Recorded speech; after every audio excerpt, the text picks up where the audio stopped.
Okay, so let's create a listing loop on .loop. So first go to mykw.kw.com.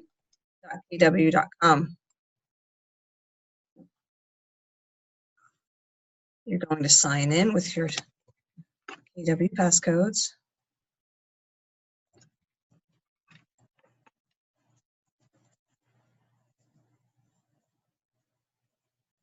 Okay. You're going to use your eEdge account and go to .loop, which right here says My Transactions.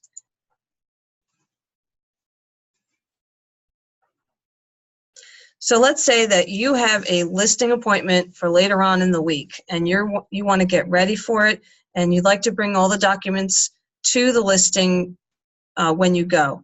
So let's say that we're going to prepare everything in .loop for you to bring the printed copies. So first you need to create a loop right here, and you're going to name the loop by the street address. So I'm going to use this street address.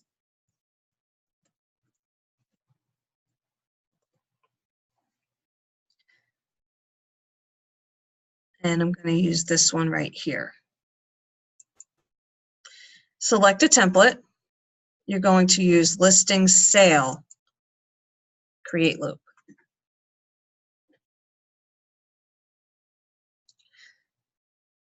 By choosing the template of listing sale, all of the required documents will then be in your loop. First thing I'd like you to do is go to View Details, and you're going to add people into your loop. The loop status is actually pre-listing. Look at your own profile and change it to the role of listing agent. And you can put your company name in here.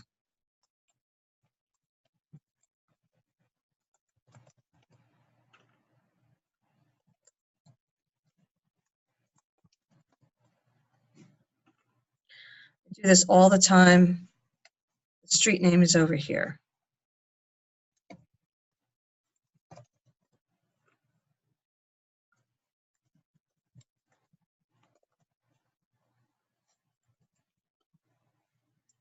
And the license number. Okay, and save it. Now you need to add a person. Let's add the seller. And if you don't know the person's email address, that's okay. You need to change their role. And it will ask for the address again. So make sure you put the address in, because sometimes the homeowner does not live at the same address.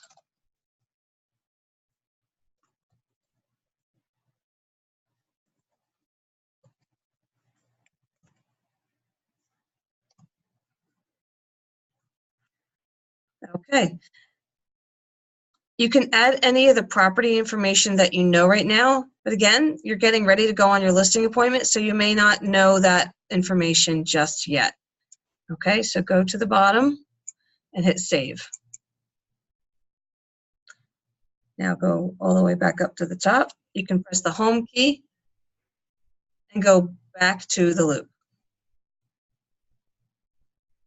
Now you can check off the documents that you will need: consumer information statement, listing agreement, informed consent to dual agency. If you know that the home address is older than a 1978 home, bring the lead-based addendum. You also bring the seller's disclosure. And I would not check off right now the lead paint booklet. You can share that with them later. Open them up.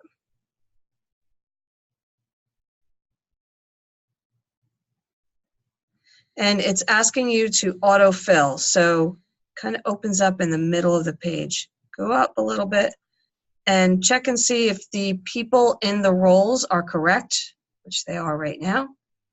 And of course, if you're listing a property with more than one person, you want to make sure that both of them are on that contract. So check out all the other information. Hit the autofill button, and then you have your documents opened up. You'll want to scroll down, make sure that the box is checked for seller's agent and disclosed dual agent if the opportunity arises.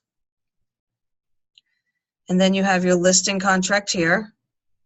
Check all the information. Okay. The rest of it you can fill in when you get to the listing table. Okay. Always make sure you check these boxes, agree to permit, a lockbox, and the street address on the internet. Of course, if you are sharing the commission with the agents and you're cooperating with other brokers, make sure that you put the proper percentage right here. Actually, that's a sub-agent, so that's a 0.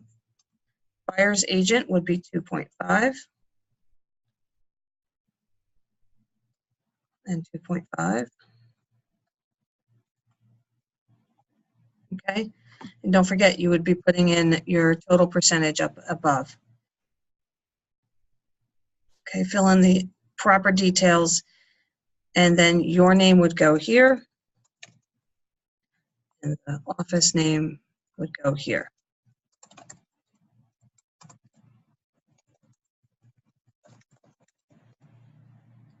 All right, and I wouldn't sign it myself until I get there. Other information that you want to talk about once you're at the listing table should be filled in there. Okay. You put 2.5% here, and then also if you are charging an MLS fee, let's put $50. Okay. Here's your consumer information statement and your disclosure for discrimination clause and your dual agency. See, that's all filled out because we auto-populated it. And then the seller's disclosure is also here. I don't want to make you all dizzy by going through every page. Okay, you would want to print out the seller's disclosures and bring them as well. Okay.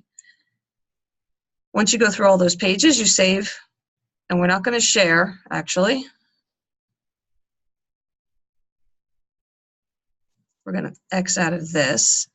I'm going to go back to all of the documents in the loop. And my tip would be to check all those boxes again. Okay. And then print them. Print them, take them with you, have the conversation between yourself and the seller, fill out the rest of the items when you're there, and get that listing. Have a great day, everybody.